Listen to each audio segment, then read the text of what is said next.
Hello and welcome to the Software Engineering Unlocked podcast. I'm your host, Dr. Michaela, and today I have the pleasure to talk to Abi Noda, CEO and founder of DX, about measuring developer experience. But before I start, I want to tell you about my code review workshops. I work with engineering teams for over 15 years now on improving their overall happiness, productivity, and developer experience. And I know that code reviews can be quite challenging engineering practice. The reason is that we all assume developers know how to do good code reviews, that they have the technical and social skills, but we don't actually give them training or instructions how to do them. In addition, it's a team practice. This means that we have to coordinate our efforts. We have to have some organizational maturity, and we have to have a shared understanding and shared values of what's important during code reviews.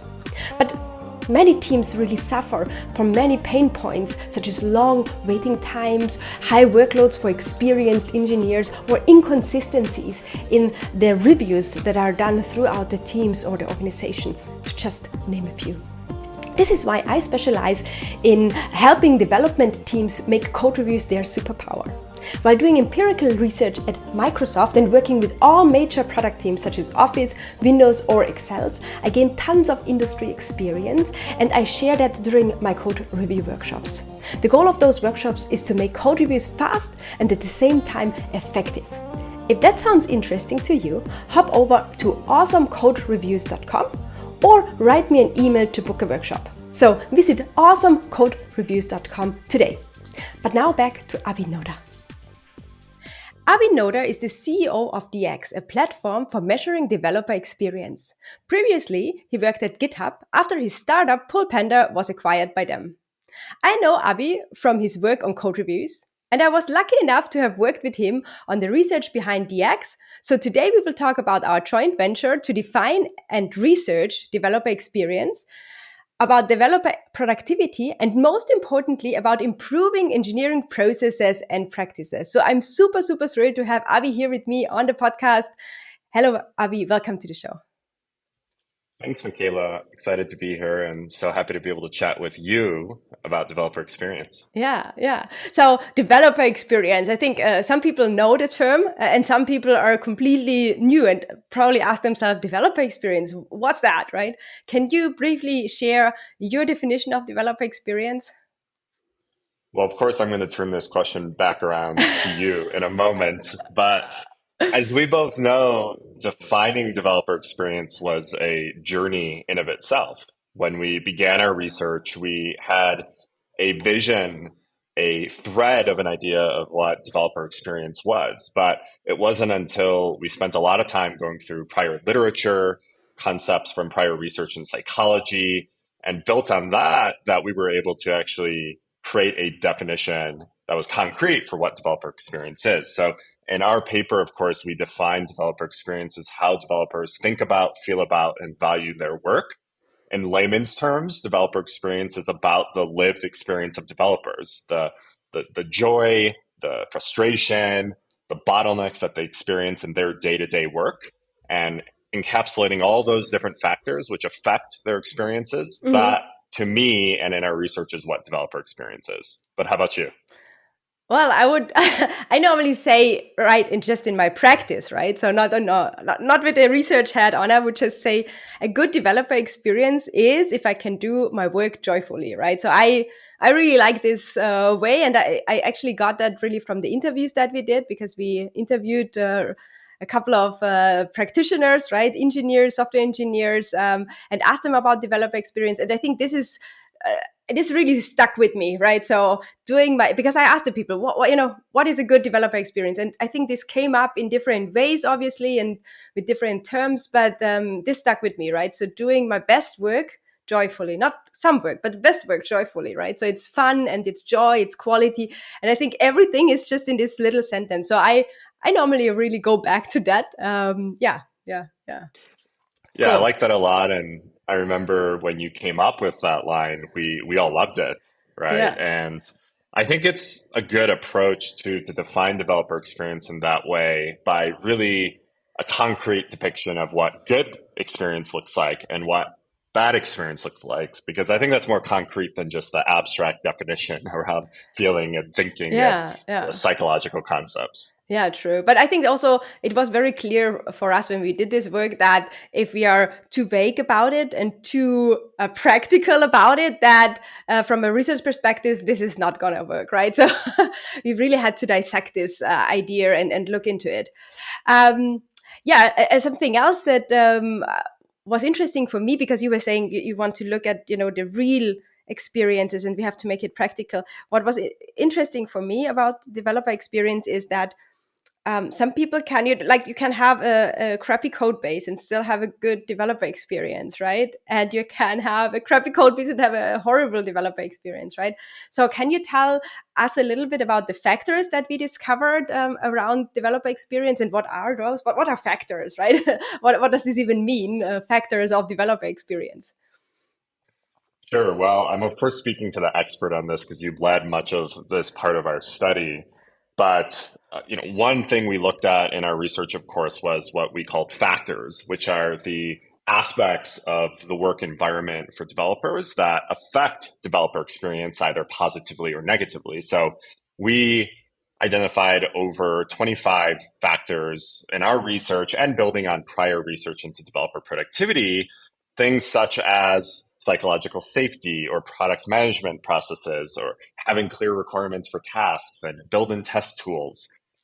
All these different factors make up developer experience. And I think the first part of your question was referring to another discovery we made in the research, which was the contextual characteristics which affect developer experience. And I think this was a discovery you really made, and that was that developer experience was not just about the surroundings of an individual, like the tools and the work processes, but it was also a function of an individual person's context, what their expectations were, what their day to day consisted of, how many years of experience they had, or what previous companies they had worked for. So both the work environment as well as the individual lens of a person make up the overall developer experience in terms of how people think about, feel about, and value their work. Yeah, that's true. Yeah. And actually, now that you bring it up, I think about it, and I was really fascinated by that, because previous research that we looked at, they really looked at the factors, but never had this contextual thing about it, right? That it's actually you, right? So we can have the same experience, be in the same company, in the same team, and you think it's cool, and I think it's right? And it depends on the position that we have in our expectations, as you said, and so on, right? Yeah. So yeah, this research was really fun. I really liked it. I think I talked about it on this podcast already.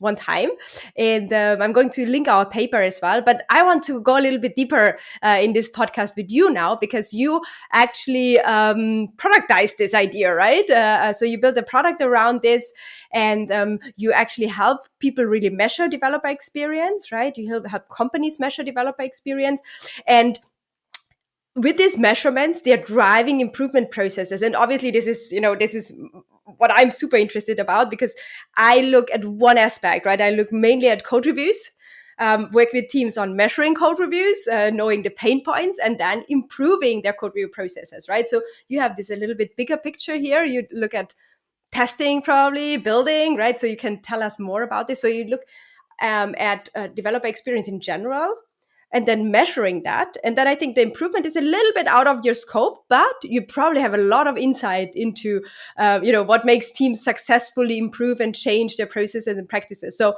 I really want to dig deep into your knowledge here, and also so that my listeners hear about, what you learned about this. Yeah, well, there's so much there to unpack. And of course, our most recent paper, the ACM paper on developer experience, is really aimed at moving this conversation forward a little bit, particularly on the measurement side and providing a glimpse of how organizations are tackling developer experience internally. However, one thing I would start by saying is that when we did our research, Michaela, we found that there was this big awareness gap within organizations. Developer experience and the friction points and the bottlenecks, these were things that were so obvious to developers on the ground, yet we also heard them talk about how it was difficult to actually move solutions forward Yes. or get leadership to care.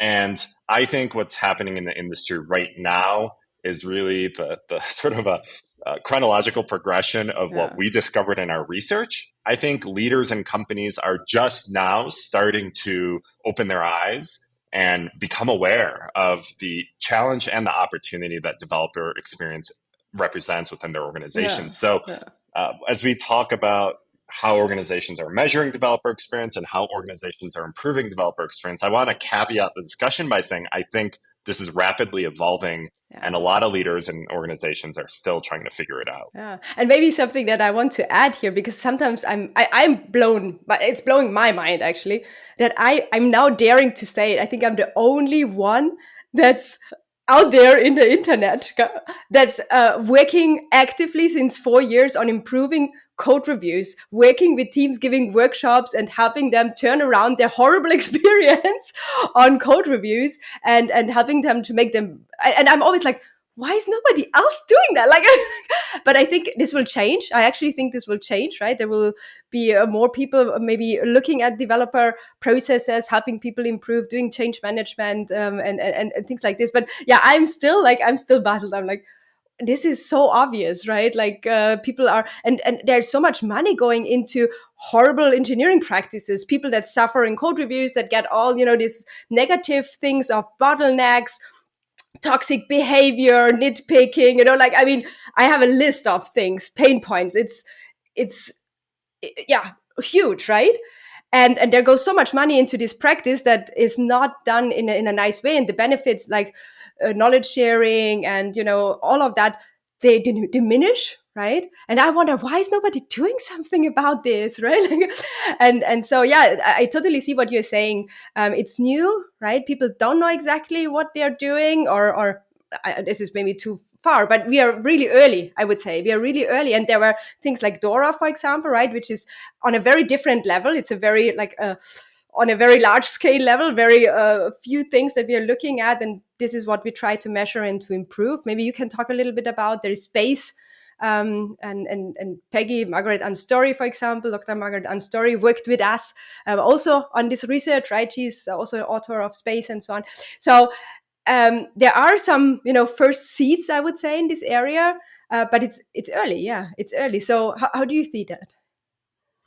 Yeah, it's definitely early, and it's exciting to think about how all the dots are connecting when we look backwards. I think things like Dora, which you've mentioned, and the space framework, really they are all relevant to developer experience, although in terms of the way in which they're applied, I don't think they really get at the problem of how to really understand and improve developer experience. Yeah, maybe we When it quickly comes say what Dora is and space. I let you tell the people.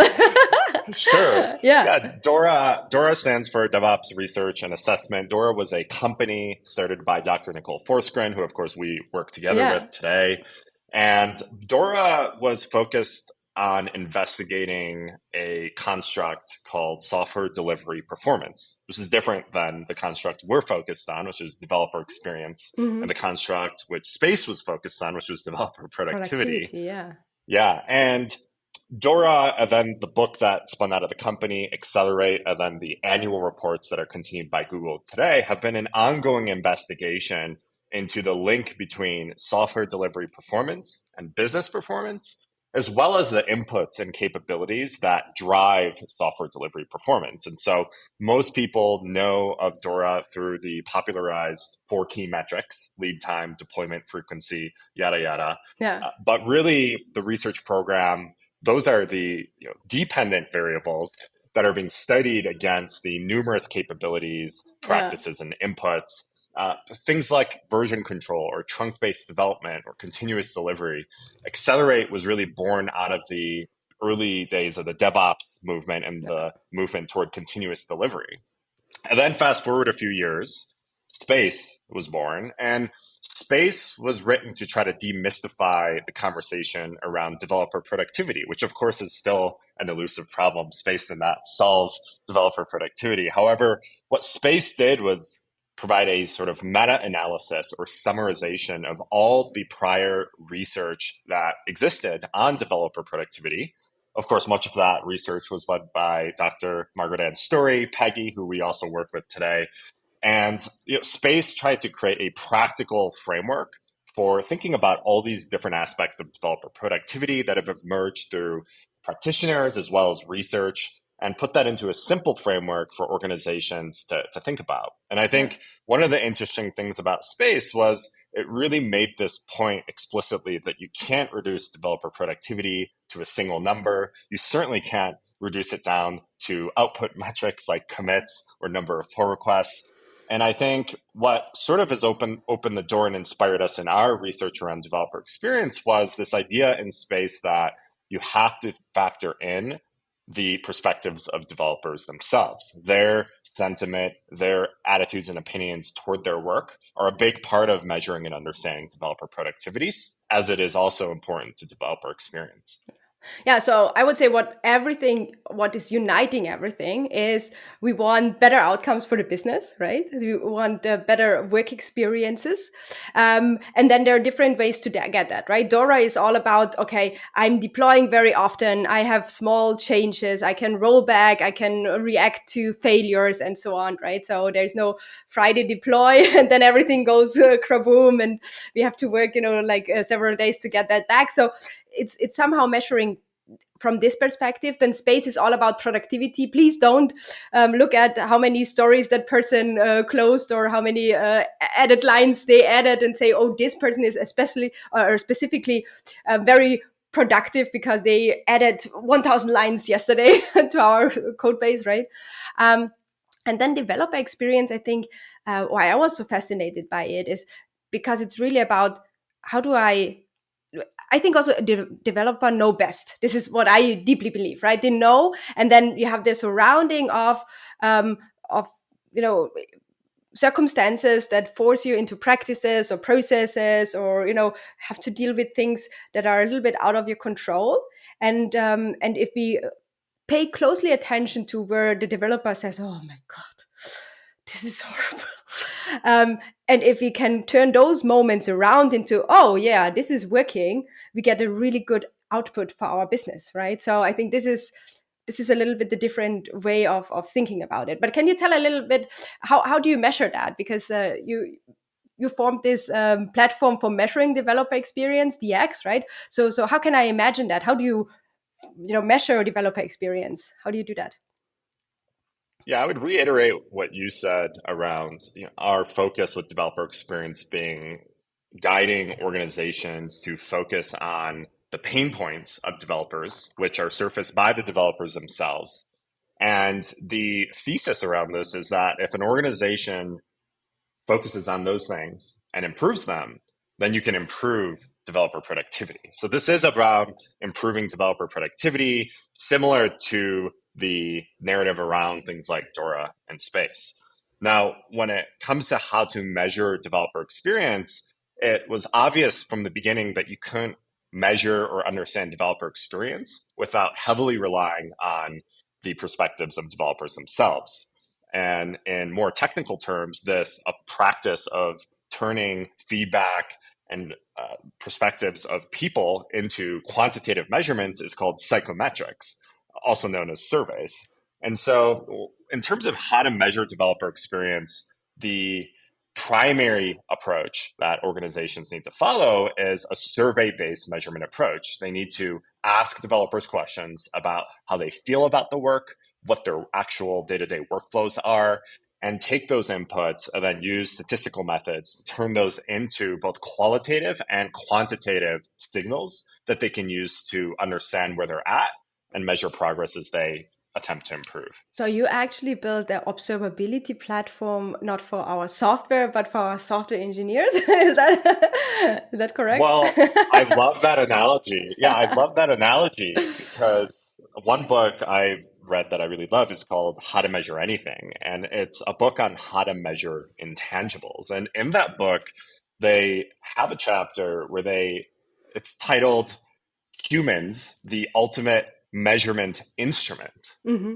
And I was recently speaking to someone and talked about how a digital thermometer, is a measurement instrument. It takes an input from the air. I don't actually know how a thermometer works, but it takes an input and it spits out signal. It spits out data. And the human brain can do that as well. Humans can observe the world around them, observe the processes and tools, and then spit out data into our systems, such as DX, a platform for measuring developer experience, where we can turn those signals into numbers and insights. And so I love your analogy. Absolutely. We are using humans to give us data about our tools and systems. Yeah. So now we understand why it's important. We understand, I think, what we are doing here. We are measuring our experience and identifying, for example, pain points, right? What's the next step? So I know that you have already tons of engineering organization that use DX, right? So you have tons of insights. You're still interviewing many people, right? Engineering managers, VPs, people from the platform teams that really are only focused on measuring developer experience and improving developer experience. But where to go from there? Let's say we know, our testing infrastructure sucks, right? What's the next step? What are people doing? What's successful? What makes you successful? Because I've seen it, right? I do it with code reviews. And I know I have a lot of companies that try to improve their code review processes internally. They maybe even know what their pain points are. Maybe they don't know exactly, but then they fail, right? And so it's not that easy. Change management is not easy, right? Improvement comes not naturally, I would say. So what's your take on that? What does it take to make positive change and impact on developer experience? I think one of the things that I've learned that wasn't clear at the beginning of this journey is the importance of executive buy-in. As we know from our research, developers are often frustrated with how obvious these problems are to them, yet how little the business or leadership seems to care. And I think one trend we're seeing in the industry as a whole is that the C-suite is starting to care about developer experience. So companies like Microsoft, Atlassian, Spotify all have developer experience KPIs as C-level metrics for their organization, and everything as far as change management is cascading down from there. It's very difficult to drive substantial change in an organization, especially change that requires human processes, not just fixing technical systems, without buy-in from leadership. Once you have buy-in from leadership, I think there are two primary modes for improvement. And we can talk later about specific examples and where the challenges are in each of these modalities. But one mode of improvement is really top-down initiatives or sweeping cross-cutting initiatives led by upper-level leadership or dedicated developer productivity teams or platform teams. So the example you brought up around build and test tools, for example, that is a very common foundational level challenge that is often well addressed by a dedicated platform team or dedicated developer productivity team that tackles that problem looking across the entire organization. The other modality for how organizations try to improve developer experience is by focusing on enabling local improvements on every individual team across the organization. Michaela, in our research, one of the things we found was that developer experience spanned the entire software development lifecycle, and that a lot of the challenges were specific to the context of individual teams. It might not be that there is technical debt that is riddling the entire organization. It might just be a specific component or part of the code base that one team is working on. And as you know, with code reviews, it might just be the processes of one team. It might not be a systemic issue across the organization. And so the second mode of improvement focuses on providing education, insights, and support to local teams to enable them to drive their own local improvements to the issues that are most pressing for them. Yeah. So something that, when you said the first thing, we need buy-in, we need people behind, higher up management must, stay behind us. The only thing that came to my mind is we need money actually also, right? Which is the cruel reality, right? We can be very engaging and very enthusiastic about something, but if we are not willing to spend money, then I think it's going to fail. And I mean money here in this way of I have to dedicate engineers to build out our testing tools, right? It's not for free. I have, let's say 5 people or maybe 2 people or even 1 person, right? I have a whole full-time engineer working on something that's not going directly to the business. And I think sometimes people really struggle with that. also for local improvements, you can say, oh, yeah, we should really work on that. But in addition to what you all do on your regular basis in your 40-hour work week or whatnot, right? Then I also want you to do this, but I don't give you time for that, which means I don't give you money for that. Because if I give you time for it, half of your work or 20% should go into this improvement, right? So sometimes we don't talk about it. I think people always talked about, yeah, we have to have commitment or buy-in, but actually we have to throw money at the problem as well, right? So, or willing to be spending money on that, right? And maybe the second question, I always ask two questions, so I have to, is that I also have seen that, right? I've seen that people get more into that. I saw that especially around end of or beginning of 22, I think. And then end of 22, when the whole layoffs happen, I was like, what's going to happen now? Maybe this is also why I bring up this money problem here, right? Now we have layoffs everywhere, cutting and so on. Have you seen something like this? Are people now, again, a little bit more tight with their improvements? They are big on the vision and the ideas of improvement, but then they are tight on the money that they want to invest in that problem? These are such important points you've brought up, and you're absolutely right. Both of the things you mentioned. So, at the leadership level at organizations, there's a huge challenge of figuring out what the right investment should be in developer experience improvements. And at the local level, like you said, there's often a challenge around the conflicting priorities for local teams of do we have time to clean up some technical debt, or do we have to go ship the next feature that product management told us we need to deliver?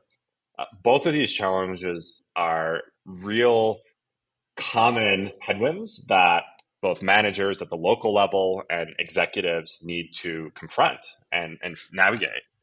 I think, as far as your question around the overall trend right now, given the current economic state, there have absolutely been platform teams and developer productivity organizations that have been downsized or even eliminated.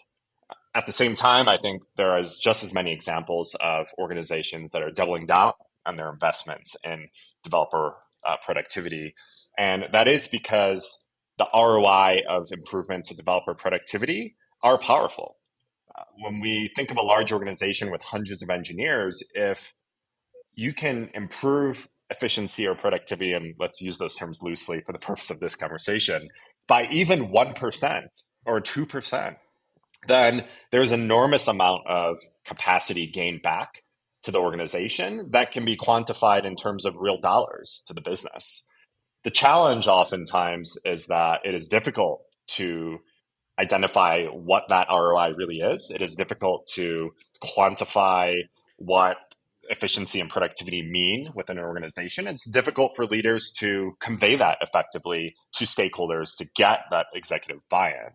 So that's one part of, I think, what I'm seeing as far as how leaders are trying to navigate the challenge around what's the right investment. And there's a lot of podcasts that I've recently done, conversations I've had with leaders at all different organizations, and different organizations just have different philosophies on this and different cultures. An organization like Google, for example, has historically had an enormous investment in their developer productivity organization that would astound most people out there in the industry. And whereas, a lot of earlier stage startups probably are just starting to think about forming dedicated groups and investing in infrastructure and improving the developer experience. At the local team level, the challenge you brought up of the conflicting priorities, I think, is a very real problem. And I think this is an example, again, where executive buy-in is so important. When the leaders at the very top of the organization are talking about the importance of developer experience and developer productivity, that really opens the door to middle management and frontline management having discussions about what amount of investment they can make at local levels to these problems as well. The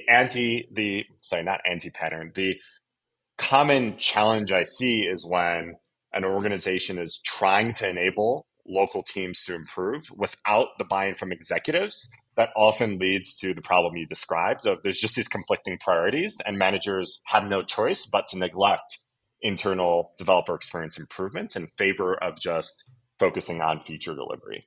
Yeah. So at the beginning of, can I say recession? I don't know if people even say it is, but I would say it is.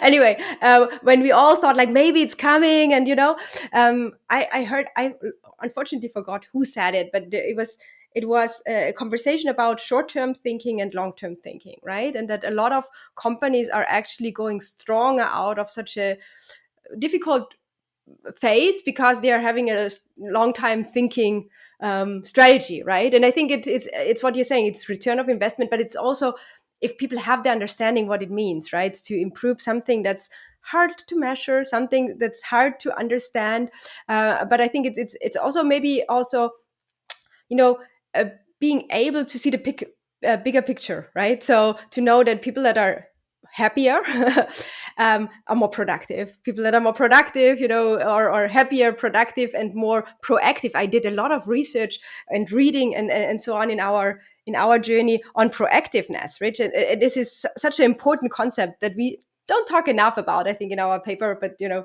was 10 pages or something. I think we even went over it, right? But proactiveness, you can only get that, right, if people are actually happy and if they're engaged with your company, and what this brings to your organization is so important, right? So I think there's this short-term and long-term thinking thing. But something else that came into my mind. So there was actually a tweet, I think, by Giorgio recently. Have you seen it? Where he talked about that PR numbers are now used as stack rank number, actually, right? So how many PRs are people opening and closing and pushing through and merging, and they are now used to justify who has to go and who has not to go, right, in this difficult time of layoffs. And I think it's a wonderful example of how dangerous metrics can be, right? And I'm always, me for a long time now, right? You know that I'm very data driven, but on the other hand, I'm very skeptical about metrics, right? I'm like, when somebody tells me, so how should we measure now our improvements for code reviews, right? Don't measure turnaround time of PRs, please don't do it, or number of PRs or something, right? So, but what about DX? Can we misuse it? Or have you seen people misuse those numbers to or gamify the system and so on, right? So most of the metrics I've seen, DORA included, most of the space metrics, right, can be actually turned around to be evil. What about DX? Do you think it's a completely space heaven, or do we have to be cautious about it as well? I think all numbers can be dangerous if used in the wrong ways. I will say, and I'm of course a little bit biased, but I've worked extensively with both types of metrics in my own career. I do think that our approach to measuring developer experience is much less perceptible to the types of problems and harmful consequences that we see with past approaches to measurement. And I think it boils down to the fact that measuring developer experience and really developer experience itself is really ultimately in service of developers themselves. And this is in contrast to metrics like lines of code or number of pull requests, even metrics like cycle time, which are often more of a top-down view of developers or the development process, looked down upon by leadership. And there's inherent tension there when metrics are used in that way, because of course leadership does not understand the full context and full story behind these types of metrics. And oftentimes leaders are unaware that those types of metrics are really just fundamentally ineffective and invalid for measuring software development in the first place. And so I think the DevX approach to measuring productivity and software development processes is safer. I don't want to come on here and proclaim that it's foolproof and bulletproof, but I do think it's much less susceptible to the types of flaws and negative patterns we see with other types of measures. Okay. So when I was working with a couple of teams actually in the past on code reviews, even though I would say, well, when I'm coming in and working with teams on code reviews, only good thing come out for the teams, right? This is my perspective. But still, I have experienced teams that are reluctant to actually work on that, reluctant to share their pain points, reluctant to do changes, right? There are fears behind it, different concerns, and so on. Have you seen that as well? That people, for example, don't want to fill out the surveys, don't want to say that actually they have a problem with their testing infrastructure, that they maybe, I'm just from my experience stating here that if I'm saying I have a problem with testing, then I have maybe to invest time into that, solving this problem. There becomes this expectation that we are going to improve, this pain point, and maybe I don't have the time, right? Maybe there is not the buy-in, or maybe there is the official buy-in, but no actually buy-in. And so I see a lot of problems here. Have you seen that as well? And what can we do about it? And how can we even address it? Well, absolutely. In our recent paper, Michaela, we talk about some of the challenges of running surveys and some recommendations we have for processes that organizations can follow. But to your specific point around the concern for developers in filling out surveys, absolutely. Just as there's a skepticism toward the accuracy and reliability of surveys by leadership, there's also quite a bit of skepticism and fear of surveys from employees and developers who may have had prior experience with HR surveys or other types of assessments that were used in ways that didn't seem productive or safe to employees. Yeah. And so success with surveys, first of all, to your question, absolutely. There are many examples of organizations that don't present these surveys in a proper way to employees. And as a result, developers are fearful and there's poor engagement on these surveys. However, I think what we see is that organizations that communicate and present these types of developer listening programs, that's what I like to call them now, survey programs to developers, in a really intentional and sincere way, where it's positioned as, hey, we want to create a great place to work for our developers. And in order to do that, we need feedback from you. We need feedback on what the pain points are in our tools and processes. And when presented in that way to developers, and of course, the data is confidential and it's not, people aren't singled out in terms of their responses. When there are safety mechanisms like that, along with clear intent and communication, I haven't seen too many instances of what you're talking about where developers are highly skeptical or fearful of participating. And so with organizations that DX, our company, works with, we are seeing sustained participation rates of over 90%. And that's due to a combination of factors, both the guidance we provide to organizations on how to implement a survey program, and also the safety mechanisms that are incorporated into our platform itself. Mm-hmm. Mm-hmm. Yeah. And so you said that the intent, but who is responsible later on to, like, we see it, who is responsible? Like, I'm filling it in. I say, this is all, horrible here and great here. Who is going to get rid of the mess that I am experiencing? That's a big challenge. A lot of organizations who get started with measuring developer experience and surfacing feedback are overwhelmed by the amount of things they discover, almost in a similar way as when we did our research, and we're blown away with the amount of pain and frustration that exists in the developer experience. And so, taking that feedback in and quickly turning it into solutions is not something that most organizations necessarily have the capacity for. And so what I've seen work well for leaders is to not promise something that's unrealistic, which is that all the problems will be solved, but to start a dialogue with their developer population. It's okay to say, hey, this feedback is incredible and it will help us begin to get an understanding of our challenges as an organization, and it will help us inform our priorities, not just today, but in the future. It's also okay to say, although this feedback is great, we aren't able to focus on it right now. We can't spin out 10 teams to start focusing on these problems. We have other more important business priorities. But I think as long as there's that dialogue, candid dialogue between leadership, management, and developers, I think these programs can be successful, even if there aren't concrete initiatives around solving problems that are immediately launched. Of course, long term, you can't keep just acknowledging the Measuring. feedback without doing anything about it. But I think Yeah.